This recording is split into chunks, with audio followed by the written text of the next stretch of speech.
Morning dear student बच्चों, कल मैंने आपको चैप्टर ये दो बैलों की कथा का रिवीजन करवाया था, जिसके रचयिता मुंशी प्रेमचंद जी हैं। दोनों इसमें जो उन्होंने दो बैलों के बारे में बताया है कि एक हीरा और मोती नाम के दो बैल थे, जो कि उनको झुरी ने अपने साली के यहाँ भेज दिया था। दोनों बैल वहां से भाग आए थे क्योंकि वहां पे उनको उनकी सही देखभाल नहीं हो रही थी, उन्हें भोजन नहीं दिया जाता था। आगे देखिए, दूसरे दिन झुरी का साला फिर आया और दो और बैलों को ले चला। अब की बार उसने दोनों को गाड़ी में जोता। दो बार मोती ने गाड़ी को सड़क की खाई में गिराना चाहा, पर हीरा ने संभाल लिया। वह ज्यादा सहनशील था। संध्या समय घर पहुंचकर उसने दोनों को मोटी रस्सियों में बांधा और कल की शरारत का मजा चखाया। फिर वही सूखा भूसा डाल दिया। अपने दोनों बैलों की खली चूनी सब कूद दी।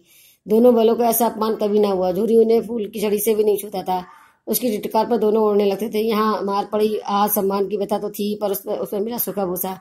नान की तरफ आंखें तक न उठाई। दूसरे दिन गया ने बैलों को हल में जोता, पर दोनों ने जैसे पाँव न उठाने की कसम खाली पे मारते मारते थक गया, पर दोनों ने पाँव न उठाया। एक बार जब उस निर्दयी ने हीरा की नाक पर खूब डंडे जमाए तो मोती का गुस्सा काबू के बाहर हो गया। हल लेकर भागा। रस्सी जुआ जो सब टूट फूट कर बराबर हो गया। गले में बड़ी बड़ी रस्सियां ना होती तो दोनों पकड़ाई में नाते।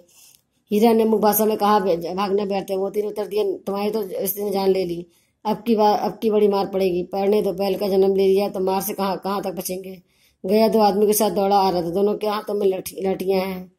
मोती बोला, कहो तो दिखा दूं कुछ मजा मैं भी लाठी लेकर आ रहा है। हीरा ने समझाया, नहीं भाई, खड़े हो जाओ, मुझे मारा गया तो मैं भी एक को गिरा दूंगा। यहाँ पर जो है, जब झुरी का साला फिर से ले गया वहां पर दोनों को, अब की बार दूसरी बार तो दोनों को इस बार दोनों को गाड़ी में जोता। और शाम को जब वो दोनों को वहां पे अपने घर ले गया तो दोनों को मोटी रस्सी में बांधा और उन लोग को मजा चखाने के लिए उन लोग को सूखा भूसा डाल दिया, जबकि अपने बैलों के लिए खली चूनी सब कुछ दी। दोनों बैलों को इसमें अपना बड़ा अपमान लगा। दोनों को जब अगले दिन हल में जोता गया तो दोनों ने पाँव न उठाने की कसम खा ली, जिससे दोनों की बहुत पिटाई हुई। हीरा की नाक पे जो उसने जो है हीरा ने डंडे मारे, जिसको देखकर मोती को बहुत गुस्सा आया और दोनों ने मुख भाषा में बात करना शुरू कर दी। हीरा ने मुख भाषा में कहा कि भागना व्यर्थ है। तीनों उत्तर दिया, तुम्हारी तो उसने जान ले ली थी, अब की बार मार पड़ेगी। बढ़ने दो। हीरा ने समझाया कि हमारा तो जन्म ही मार के लिए हुआ है। और इस बार जो है गया दो आदमी के साथ दौड़ा चला आ रहा था। दोनों के हाथ में लाठियां थी और दोनों मोती बोला, चलो इन लोग को मैं मजा चखा दूं, लाठी लेकर आया। हीरा ने समझाया, नहीं भाई, खड़े हो जाओ, मुझे मारेगा तो मैं एक एक को गिरा दूंगा। नहीं, हमारी जाति का ये धर्म नहीं है। मोती दिल में अटकर रह गया। गया पहुंचा और दोनों को पकड़कर ले चला। दोनों पकड़ कर ले गया। कुशल हुई कि उसने इस वक्त मारपीट ना की, नहीं तो मोती भी पलट पड़ता। उसके तेवर देखकर गया उसके सहायक समझ गए कि इस वक्त टाल जाना मसलत ही है। आज दोनों के सामने फिर वही सूखा भूसा लाया गया। दोनों चुपचाप खड़े हो रह गए। घर के लोग भोजन करने लगे। उस वक्त छोटी सी लड़की दो रोटियां लेकर निकली और दोनों के मुंह में अनदेखा चली गई। उस एक रोटी सी इनकी भूख तो क्या शांत होती, पर दोनों के हृदय को मानो भोजन मिल गया। यहाँ किसी भी सज्जन का वास है। लड़की भैरुकी थी, उसकी माँ मर चुकी थी, तो तेरी माँ उसे मारती रहती, इसलिए इन बैलों में से उसे एक प्रकार की आत्मीयता हो गई थी। यहाँ पर लेखक ने बताया कि जो दोनों बैलों में जो हीरा बैल था वो बहुत ही समझदार था। और उसने जब मोती ने उन लोग को पटक कर मारने की बात कही तो उसने कहा कि ये हमारी जाति का ये धर्म नहीं है। मोती दिल में ही अटकर रह गया। और अब आज दोनों के सामने फिर वही सूखा भूसा आ गया। दोनों चुपचाप भोजन करने लगे। तभी एक छोटी सी लड़की दो रोटियां लेकर आई। हालांकि दो रोटियों से उन दोनों की भूख क्या शांत होती, पर तो दोनों के हृदय को मानो भोजन मिल गया हो, क्योंकि उनको यहाँ ऐसा एहसास हुआ कि कोई तो यहाँ पे है जो सज्जन है। यहाँ पर भी सज्जन का वास है। लड़की भैरव की थी, इसलिए उसकी माँ मर चुकी थी। सौतेली माँ उसे मारती थी, इसलिए बैलों से उसे एक प्रकार की आत्मीयता से हो गई, मतलब उसे अपनापन सा महसूस होने लगा। दोनों दिन भर जोते जाते, डंडे खाते अड़ते। शाम को थान पर बांध दिए जाते और रात को वही बालिका उन्हें दो रोटियां खिला जाती। प्रेम के इस प्रसाद की ये बरकत ना थी कि दो गाल सूखा भूसा खाकर भी दोनों दुर्बल ना होते, मगर दोनों की आंखों में रो में विद्रोह भरा हुआ था। एक दिन मोती ने मुख भाषा में कहा, अब तो ये नहीं सहा जाता। हीरा, क्या करना चाहते हो? एक आध को सिंगों पर उठाकर फेंक दूंगा, लेकिन जानते हो ये प्यारी लड़की जो हमें रोटियां खिलाती है उसी की लड़की है, जो इस घर का मालिक है। ये बेचारी अनाथ ना हो जाएगी तो मालकिन को ना फेंक दूं? ये वही तो उस लड़की को मारती है, लेकिन औरत जात पर सिंग चलाना मना है, ये भूल जाते हो। तुम तो किसी तरह निकलने ही नहीं देते। बताओ, तुड़ाकर भाग चले। हाँ मैं स्वीकार करता हूँ, लेकिन इतनी मोटी रस्सी टूटेगी कैसे? इसका एक उपाय है, पहले रस्सी को थोड़ा सा चबा लो, फिर एक झटके से में जाती है। रात को जब बालिका रोटियां खिलाकर चली गई, दोनों रस्सियां चबाने लगे, पर मोटी रस्सी मुंह में ना आती थी। बेचारे बार बार जोर लगाकर रह जाते थे। सहसा घर का द्वार खुला और वही लड़की निकली। दोनों फिर सिर झुकाकर उसके हाथ चाटने लगे। दोनों की पूछें खड़ी हो गई। उसने उनके हाथ सहलाए और बोली, खोले देती हूँ, चुपके से भाग जाओ, नहीं तो यहाँ लोग मार डालेंगे। आज घर में सलाह हो रही कि उनकी नाकों में नाक डाल दी जाए। उसने गराम खोल दिया। फिर दोनों चुपचाप खड़े रहे। मोती ने अपनी भाषा में पूछा, अब चलते क्यों नहीं? हीरा ने कहा, चले, लेकिन कल अनाथ पर आफत आ जाएगी, सब उसी पर संदेह करेंगे। सहसा बालिका चिल्लाई, दोनों फुप्पा वाले बैल भागे जा रहे हैं। ओ दादा दादा, दोनों बैल भागे जा रहे हैं, जल्दी दौड़ो। यहाँ पर दोनों को जो है, दोनों बैलों को दिन भर डंडा मारा जाता और दोनों ही जोते जाते दिन भर। शाम को फिर उसी जगह पे दोनों बैलों को बांध दिया जाता। और भाई बालिका जो है उन दोनों बैलों के लिए रोटियां लेकर आती और उन्हें खिला देती। प्रेम के इस प्रसाद में बरकत थी। हालांकि जो है उनका गला सूखा रहता था, लेकिन उनकी आत्मा तृप्त हो जाती थी। उनकी आत्मा तृप्त हो जाती थी। मगर दोनों की आंखों में जो है आंखों में विद्रोह छिपा हुआ था। एक बार लड़की दोनों ने भागने की जो योजना बनाई कि जो है हम लोग यहाँ से भाग के चलते हैं, लेकिन जो है तभी जो है वो बालिका जो है रोटियां लेकर खिलाने के लिए चली आई। दोनों रस्सी चबाने लगे। योजना ये बनाई कि दोनों लोग ने सोचा कि रस्सी को जो चबा कर हम थोड़ा ढीला कर देंगे और रस्सियां तोड़कर भाग जाएंगे, लेकिन रस्सी इतनी मोटी थी कि चबाने पर भी नहीं टूट रही थी। तो रात को जब बालिका रोटी लेकर खिलाने आई तो बालिका ने जो है उन दोनों की रस्सियां खोल दी और कहा कि चुप्पे से भाग जाओ। दोनों भागना तो चाहते थे, लेकिन उन लोग को ऐसा महसूस हो रहा था कि अगर हम भागेंगे तो इस लड़की के लिए आफत ना आ जाए, क्योंकि अगर ये हमें भगा देगी तो लोग इसी पे शक करेंगे। और तभी जो है लड़की चिल्लाई और कि दोनों फुप्पा वाले बैल भागे जा रहे हैं, ओ दादा दोनों भागे जा रहे हैं, जल्दी दौड़ो। गया हड़बड़ाकर भीतर से निकला और बैलों को पकड़ने चला। दोनों भागे। गया ने पीछा किया और भी तेज हुए। गया ने शोर मचाया। फिर गांव के कुछ आदमियों को भी साथ लेने के लिए लौटा। दोनों मित्रों को भागने का मौका मिल गया, सीधे दौड़ते चले गए। यहाँ तक कि मार्ग का ज्ञान न रहा। जिस परिचित मार्ग में से आए थे वहीं उसका यहाँ पता न था। नए नए गाँव मिलने लगे। तब दोनों एक खेत के किनारे खड़े होकर सोचने लगे, अब क्या करना चाहिए। हीरा ने कहा, मालूम होता है ये राह भूल गए, तुम ही बेतासा भागे, वही उसे मार गिराना था। उसे मार गिराते तो दुनिया क्या कहती। वे अपना धर्म छोड़ दे, लेकिन हम अपना धर्म क्यों छोड़े। दोनों भूख से व्याकुल हो रहे थे। खेत में मटर खड़ी थी, चरने लगे। रह कर आहट लेते थे और कोई आता तो नहीं। जब पेट भर गया दोनों ने आजादी का अनुभव किया तो मस्त होकर उछलने कूदने लगे। पहले दोनों ने डकार ली, फिर सींग मिलाए और एक दूसरे को ठेलने लगे। मोती ने हीरा को कई कदम पीछे हटा दिया, यहाँ तक कि वह खाई में गिर गया। तब उसे भी क्रोध आया, संभल को उठा। फिर बोला फिर वो मोती से मिलने गया तो मोती ने मिल गया। मोती ने देखा खेल खेल में झगड़ा हुआ चाहता है तो किनारे हट गया। अरे ये क्या, कोई सांड डॉक्टर चला आ रहा है। हाँ सांड ही क्या है, सामने आ रहा। दोनों मित्र बगले झांक रहे। सांड पूरा हाथी से भिड़ना जान से हाथ धोना है, लेकिन ना भिड़ने पर भी जान बसती नहीं नजर आती। यहीं की तरफ आ भी आ रहा है। कितनी भयंकर सूरत है। मोती ने मुखवास्त में कहा, बुरे फंसे जाने कैसे बचे, कोई उपाय बचाओ। हीरा ने चिंतित स्वर में कहा, अपने घमंड में बोला है, अर्जु विनती न सुनेगा, भाग क्यों न चले। दोनों बैलों को जो है उस छोटी सी बालिका ने भगा दिया रस्सी खोलकर, और वो बहुत तेजी से भागे, लेकिन गया उसने पीछे पकड़ नहीं पाया। लेकिन भागते भागते वो ऐसे मार्ग पे पहुंच गए जो उनके लिए अनभिज्ञ था।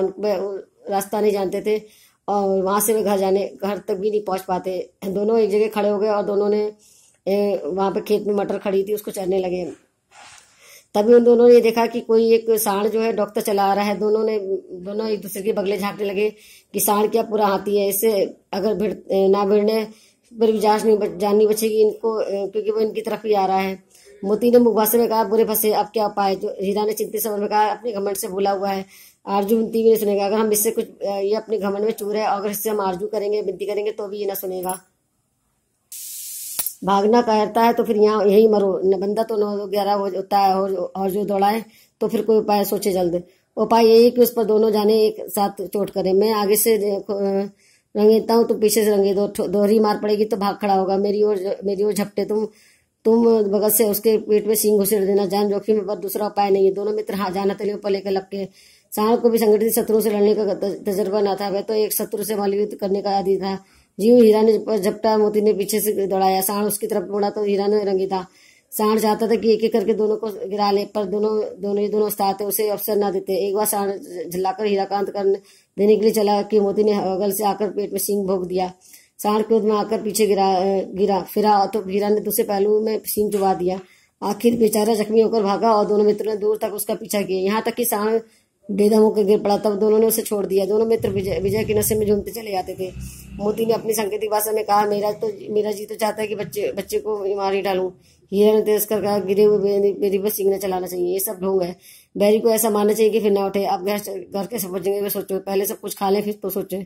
सामने मटर का खेत था, मोती उससे घुस गया। हीरा मना करता रहा पर उसने एक ना सुनी। अभी 2-4 ही गिलास खाए थे कि 2 आदमी लाठियां लिए दौड़ चले आए। दोनों मित्रों को घेर लिया। हीरा तो भेड़ पर था, निकल गया। आगे जब सांड आ जाता है, दोनों लोग जो अपनी जान बचाने के बारे में सोचते हैं तो उनका ये योजना बनती है कि यहाँ से भागना बेहतर है, क्योंकि जो है इससे भी कोई फायदा नहीं है, क्योंकि जान हमारी फिर भी नहीं बचेगी। दोनों जो है सांड से जो है लड़ाई करते हैं और उसमें जो है दोनों हीरा मोती की जीत होती है और दोनों मित्र जीत के नशे में घूमते चले जाते हैं। और फिर हीरा और मोती को भूख लगती है तो सामने मटर का खेत होता है, उसमें से घुस जाते हैं। हालांकि हीरा मना करता है। तभी जैसी मोती जो है घुसता है, वैसी 2 आदमी लाठी लेकर दौड़ के चले आए और दोनों मित्रों को घेर लिया। हीरा मेड़ पे खड़ा था, वो निकल गया। खेत में था, उसके खुर कीचड़ में धंसने लगे। ना भाग सका, ना पकड़ लिया। देखा संगी संकट में है तो लौट चला बड़ा, फंसेंगे तो दोनों फंसेंगे। रखवालों ने उसे भी पकड़ लिया। प्रातःकाल दोनों मित्र कांजीहोश में बंद कर दिए गए। दोनों मित्रों को जीवन भर में पहली बार ऐसा साबिका पड़ा कि सारा दिन बीत गया और खाने को एक दिन का भी न मिला। समझ में ही ना आता था कि कैसा स्वामी है। इससे तो फिर भी अच्छा था। यहाँ कई भैंसे, कई बकरियां, कई घोड़े, कई गधे, पर किसी के सामने सहारा न था। जब जमीन पर मुर्दों की तरह पड़े थे सब। कई तो इतने कमजोर थे कि खड़ी भी ना हो सकते थे। सारा दिन दोनों मित्र फाटकी और टटकी लगाते थकते रहते, पर कोई चारा ना आता नजर दिखाई न दिया। कोई चारा लेकर आता न दिखाई दिया। दोनों ने दीवार की नमकीन मिट्टी चाटनी शुरू कर दी, पर इससे क्या तृप्ति होगी। रात को जब भोजन न मिला तो हीरा के दिल में विद्रोह की ज्वाला जग उठी। मोती से बोला, अब तो नहीं सहा जाता। मोती ने से लटकाया वो जवाब दिया, मुझे तो मालूम होता है पार निकल जाएंगे। इतनी जल्दी हिम्मत ना हारो भाई, यहाँ से भागने का कोई उपाय निकालना चाहेंगे। आओ दीवार तोड़ डालें। मुझसे तो सब कुछ होगा नहीं। इसी होते करते रहे। सारे अकड़ निकल गई। बाड़े की दीवार कच्ची थी। हीरा मजबूत तो था, अपने नुकीले सिंह दीवार में गड़ा दिया और जोर मारा तो मिट्टी का एक चिपड़ा निकला। फिर तो उसका यहाँ पर जो है आगे है कि कथा इस प्रकार है कि दोनों मित्र जो है वहां से दोनों मित्रों को उन लोगों ने जो है पकड़ लिया। लाठी वालों ने, जो चने के खेत में जो लोग चारा खा रहे थे, पकड़ के इन लोगों को कांजी हाउस में बंद कर दिया। यहाँ पर बहुत सारे जानवर थे, भैंसें थी, बकरियां थी और गधे थे, लेकिन किसी के आगे भी कोई चारा नहीं था। पड़ा था, सब भूखे वहाँ टकटकी लगाए देख रहे थे। तब जो है जो उन लोगों ने मोती जो है उस दीवार चाटने लगा नमकीन, और उससे भी क्या होता सारी। अब जो है बाड़े की दीवार कच्ची थी तो हीरा तो मजबूत था। उसने नुकीली जो है सींग देकर उसमें गाड़ी मारा जोर से, तो एक चिप्पड़ निकल आया। फिर तो उसका जो है उसका साहस बढ़ा।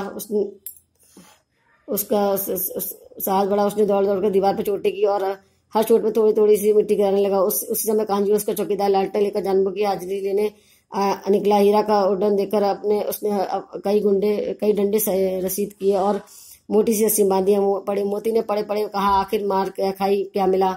अपने बूते भर जोर तो मार दिया। ऐसा जोर मरना कि किस काम की और बंधन में पड़ जाए। जोर तो मारता ही जाऊंगा, चाहे कितने ही बंधन पड़ते जाए, जान से हाथ धोना पड़े, कुछ परवाह नहीं, ये तो मरना ही है। सोचो दीवार खुद जाती तो जाने बच जाती। इतने भाई यहाँ बंद है, किसी की देह में जान नहीं। 2-4 दिन और ये हालात तो सब मर जाएंगे। हाँ, ये बात तो है।